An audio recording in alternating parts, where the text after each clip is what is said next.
السلام علیکم پیارے بچوں، میں آپ کی ٹیچر آپ کو اردو پڑھا رہی ہوں۔ آج ہم نیا سبق پڑھنے جا رہے ہیں جس کا نام ہے راجا جامبو لوچن۔ آپ اپنی کتابیں کھول کر رکھیں اور نظر رکھیں۔ یہاں سے ہمیں پڑھنا ہے۔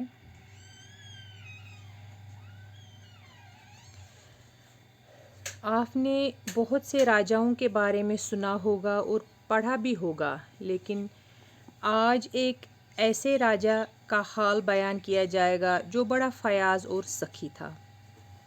بچو دپن تو ایسو واریاہن بادشاہن ہند بوزمت تہِ تو پوٚرمُت تہِ، مگر آز پڑھو أسۍ تِتھِس أکِس بادشاہ سُنٛد حال کرو أسۍ بیان یتھ منٛز چھُ کوٚرمُت بیان۔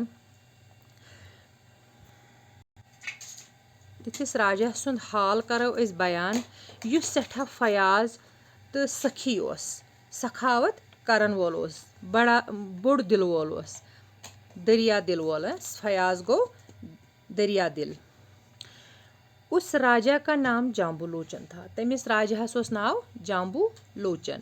اس کا ایک بھائی بھی تھا، وہ بھی راجا تھا۔ تمس اوس اکھ بوے، سُہ تہِ اوس راجا۔ اس کا نام باہو لوچن تھا تو تمس اوس ناو باہو لوچن۔ جامبو لوچن کے راج میں رعایا خوشحال تھی۔ جامبو لوچن سندس حکومتس مز رعایا مطلب پتم لُکھ یم ٲسۍ تم ٲسۍ خوشحال تہندس حکومتس مز۔ لوگ امن و سکون سے زندگی بسر کرتے تھے۔ لُکھ ٲسۍ امن تو سکون سان پنٕنۍ زندگی بسر کران۔ کہیں کوئی محتاج نہ تھا، کٕہٕنۍ اوس نہٕ کُنہِ قٕسمُک محتاج۔ اناج کی کمی نہ تھی تہٕ اناجِچ تہِ ٲسٕکھ نہٕ کمی کہیٖنۍ۔ دور دور سے لوگ سیاحت کی غرض سے یہاں آیا کرتے تھے۔ دور دور پٮ۪ٹھ ٲسۍ لُکھ اور یِوان چکر کرنہٕ، مطلب سیاح بٔنِتھ ٲسۍ اور یِوان اتیُک نظارٕ وٕچھنہِ۔ راجا کے دربار میں ہر شخص کو جانے کی اجازت تھی۔ راجا سندس أمس بادشاہ سندس دربارس منٛز ہر کٲنٛسہِ انسانس اوس گژھنس اجازت۔ وہ خود بھی ہر ایک کی فریاد سننے کے لیے ہم وقت تیار رہتا تھا۔ سُہ اوس پانہٕ تہِ آسان بیٚیہِ سٕنٛز فریاد بوزنہٕ خٲطرٕ ہر وقت تیار۔ راجا نے اعلان کر رکھا تھا کہ کوئی سرکاری اہلکار کسی کے ساتھ سختی سے پیش نہ آئے۔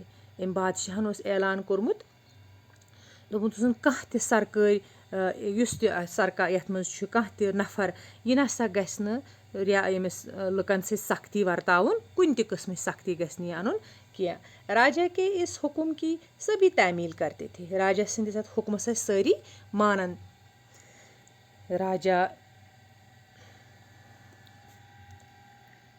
راجا جامبو لوچن کو ادب سے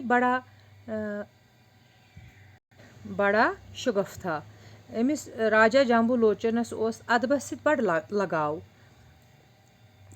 اس نے اپنے دربار میں متعدد ادیب و شاعر جمع کیے تھے۔ تٔمۍ ٲسۍ پننس دربارس منٛز واریاہ ادیب تہٕ شاعر جمع کٔرمٕتۍ۔ راجا نے اپنے دربار میں کئی قصہ گو بھی رکھے تھے۔ وہ ان سے سب سے اچھی اچھی باتیں، قصے کہانیاں سنتا اور خوش ہوتا تھا۔ تٔمۍ ٲسۍ تھٲمٕتۍ پننس دربارس منٛز قصہٕ ونن وٲلۍ تہِ، مطلب کہانی ونن وٲلۍ۔ تِم ٲسۍ تٔمِس رٕژٕ رٕژٕ کتھٕ، رٕژٕ قصہٕ کہانیہِ ونان تہٕ یہِ اوس خۄش گژھان۔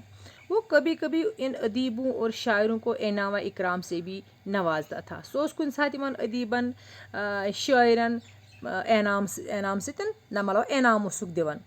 دربار میں اکثر شاعر و ادب کی محفلیں منعقد ہوتی تھی۔ دربارس منٛز ٲسۍ اکثر گژھان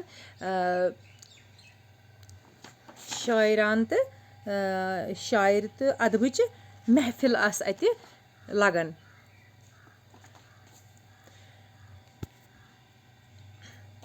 جن کا حال مخبروں کے ذریعے لوگوں تک پہنچایا جاتا تھا۔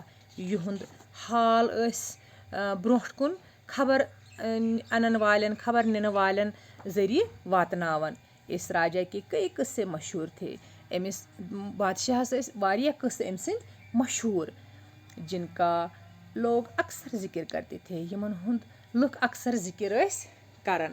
ایسا ہی ایک قصہ شکار سے متعلق ہے. یُتھُے چھُ اکھ قصہ اکھ شکارس متعلق. کہا جاتا ہے کہ راجا کو شکار کا بہت شوق تھا. دپان وننہٕ چھُ یِوان أمِس بادشاہس اوس شکار کرنُک واریاہ شوق. ایک مرتبہ وہ اپنے درباریوں کے ساتھ شکار کے لیے نکلا. دپان اکہِ دۄہ درٛاو سُہ پننٮ۪ن یِمن دربارٮ۪ن سۭتۍ شکار کرنہِ. کئی دنوں تک جنگل میں گھومتا رہا. دپان واریاہن دۄہن روٗد یہِ جنگلس نژان یِہوے شکار ژھانڈنہٕ خٲطرٕ. مگر اسے کوئی شکار نہ ملا. مگر تٔمِس میلیو نہٕ کانٛہہ تہِ تیُتھ شکار. وہ مایوس ہو کر ایک ٹھیلے پر جا بیٹھا.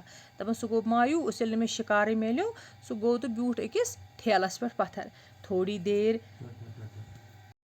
وہ مایوس ہو کر ایک ٹیلے پر جا بیٹھا. تھوڑی دیر سستانے کے بعد راجا پھر شکار کے لیے چل نکلا. تہٕ سُہ گوٚو بڑٕ مایوٗس تہٕ ییٚلہِ تھوٚک وۄنۍ یہِ شکار اورٕ یورٕ ژھانڈان تہٕ بیوٗٹھ پتھر. تہٕ کینٛژس کالس بیوٗٹھ پتھر کوٚرُن تھکھ وکھ تہٕ ووٚتھ بیٚیہِ تہٕ درٛاو بیٚیہِ شکار ژھانڈنہٕ خٲطرٕ. بچو آج کے لیے اتنا ہی.